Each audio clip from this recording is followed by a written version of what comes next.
In this video, I'll show you how to properly apply different shading techniques in practice. If you enjoy my videos, make sure to leave a like and subscribe. You can find all the products I use in the video description. With the code FANITATTOO, you'll save 10%. Here, I have marked in red the lines I tattooed with dark gray. The remaining ones are in light gray. For the shading, I use a 9 Magnum soft edge needle and extended about 2 millimeters from the cartridge. I work with 8 volts and a 3.3 millimeter stroke. Here, I deliberately hold the needle sideways to create a texture. If you look closely at the reference, there isn't a solid shading but rather a very fine feather texture, and that's exactly what we want to replicate on the skin.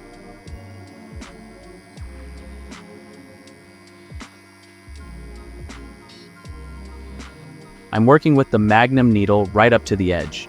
If that seems too difficult, you can simply use a thinner needle for that. In the end, what matters is the final result, not how long it took. What's important is to work cleanly, and with time and practice, you'll get faster. It would be way too complicated to show you exactly which shade of gray I dipped my needle into during every step. To help you understand how to proceed, I can only recommend keeping the reference close by and laying it as close to the tattoo as possible. This way, you can easily check the reference to see which shade of gray you need. Learning to feel for the right shade of gray is essential, and only once you understand that can you work properly. Since this part of the wing is supposed to be very dark, I'm shading the entire area with a very dark gray.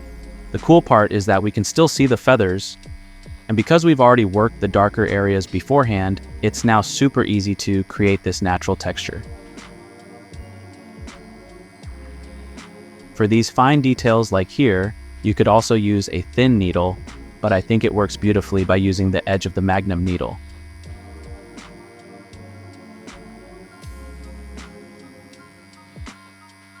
We've already done the prep work along the edges, so now we can just blend these dark areas easily.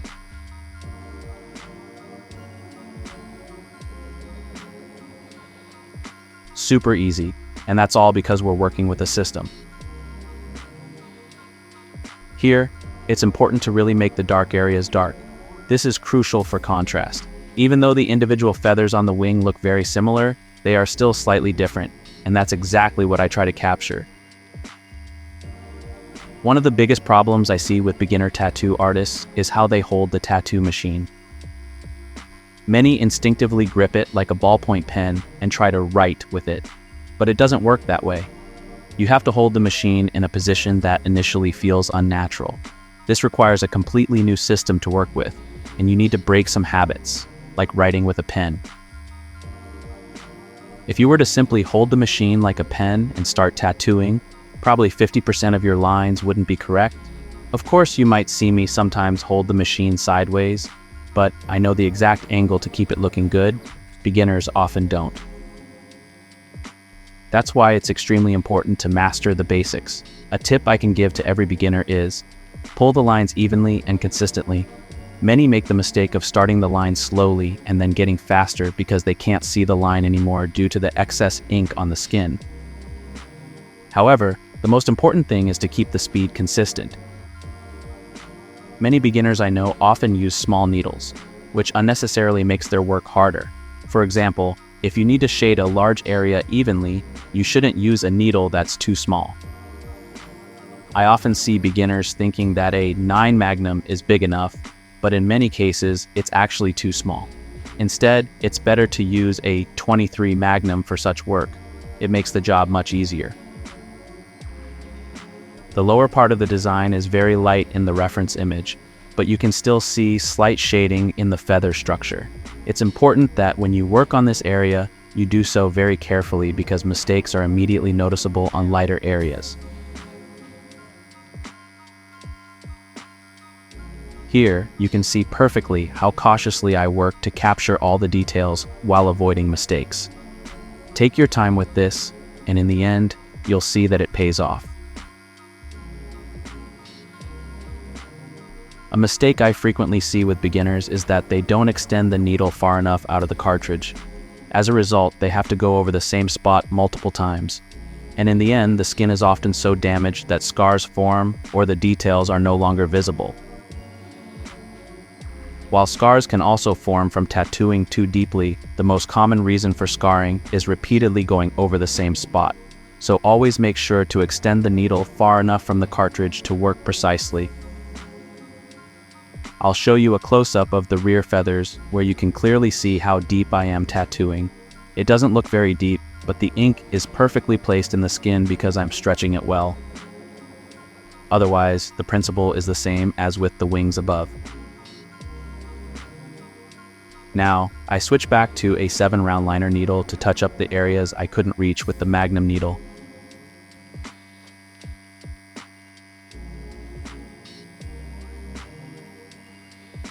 I use the white highlights sparingly, but they are still very important for the final result. Highlights are absolutely essential for the eye, for example. Many beginners make the mistake of tattooing white ink, only to have it mix with blood, making it look like skin tone or something similar, so it's no longer visible that they've already tattooed white on that spot. Then they go over the same spot again, causing skin irritation. So, as a beginner, it's best to do one pass of white, take a 10-minute break until the redness subsides, and if another pass is still necessary, go ahead. This is what the final result looks like. Here I'm mainly using the second darkest shade of gray. When I hold the needle sideways, it automatically creates a nice fur texture. Because the design is quite small, a small Magnum is perfectly sufficient. For a larger piece, I'd use a larger Magnum needle.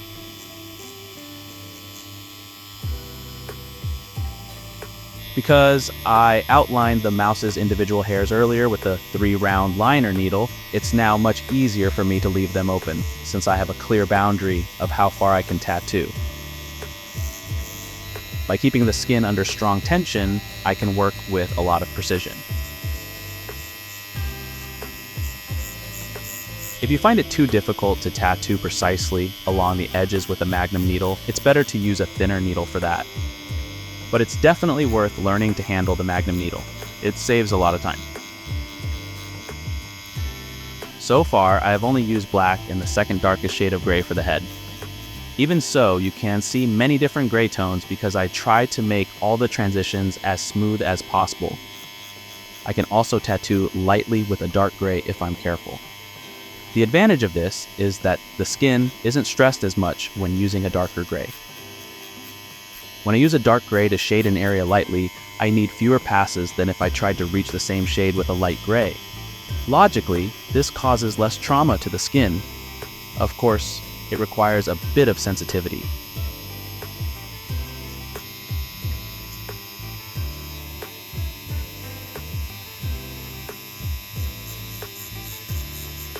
Some areas in this design will be filled in with pure black, like this one here.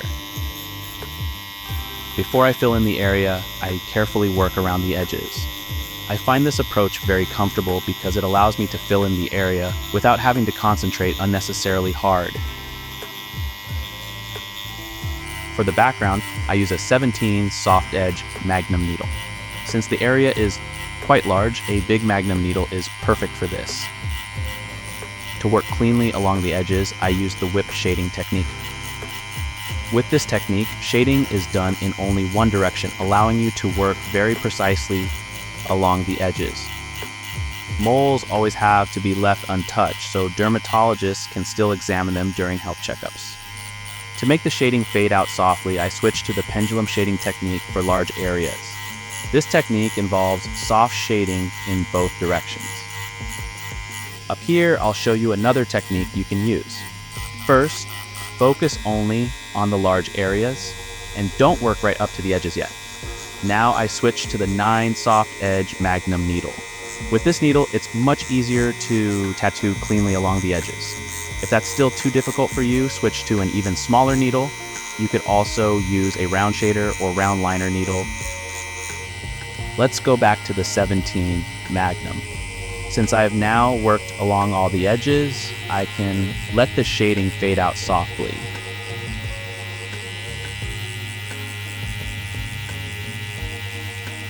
Here, I'm not shading as carefully as I would for a realistic portrait. That's because small irregularities are actually welcome in this design. After all, it's supposed to be an old train wagon that's been abandoned underground somewhere.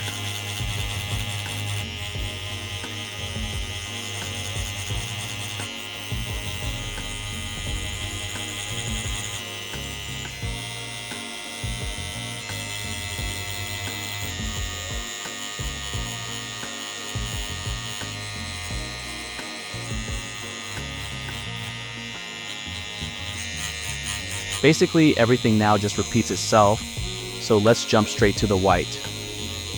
For the white, I use a 7-round shader needle. White has the great advantage of appearing slightly brighter than the skin once it's healed. Another benefit of white is that it supports areas that would normally fade during the healing process.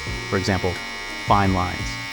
The white pigments push out the darker pigments, helping the details last longer.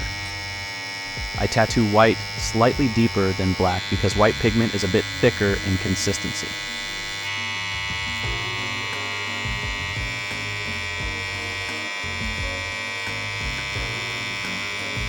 For larger areas, I can also use a Magnum needle to work faster.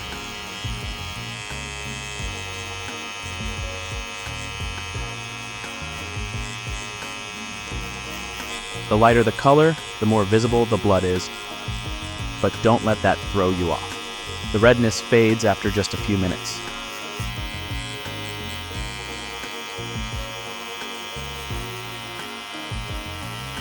Because the hairs here are very thin, I tattoo them with a 3-round liner needle. With the blood, it looks a bit messy right now, but as you'll see later, that settles down. This is now the most painful part for my client, but he's almost through it.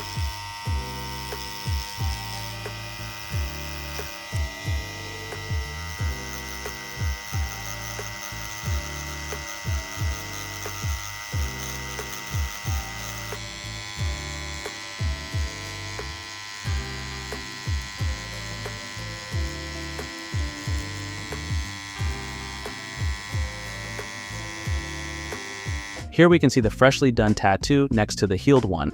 Overall, it healed nicely, but I still want to show you how I analyze my tattoos. Because only by being self-critical can you really improve, and I know every tattoo artist will agree, you never stop learning. I'll definitely touch up the area around the eye and the eye itself to make it look more intense. Next time, I'd make the whiskers a bit thicker and use a 7-round liner instead of a 3-round liner. The little mouse in the background still needs a few black accents, especially in the eyes, and I'll darken the background on the right side with some pure black shading so that the mouse stands out more. Believe me, your clients will appreciate it if you're self-critical and check every healed tattoo to see if anything needs touch up. Be strict with yourself. That's the only way to keep getting better. If you enjoyed the video, I'd really appreciate a like and a free subscription. The real-time video is available exclusively for channel members. You'll find the stencil and reference design pinned as the top comment there.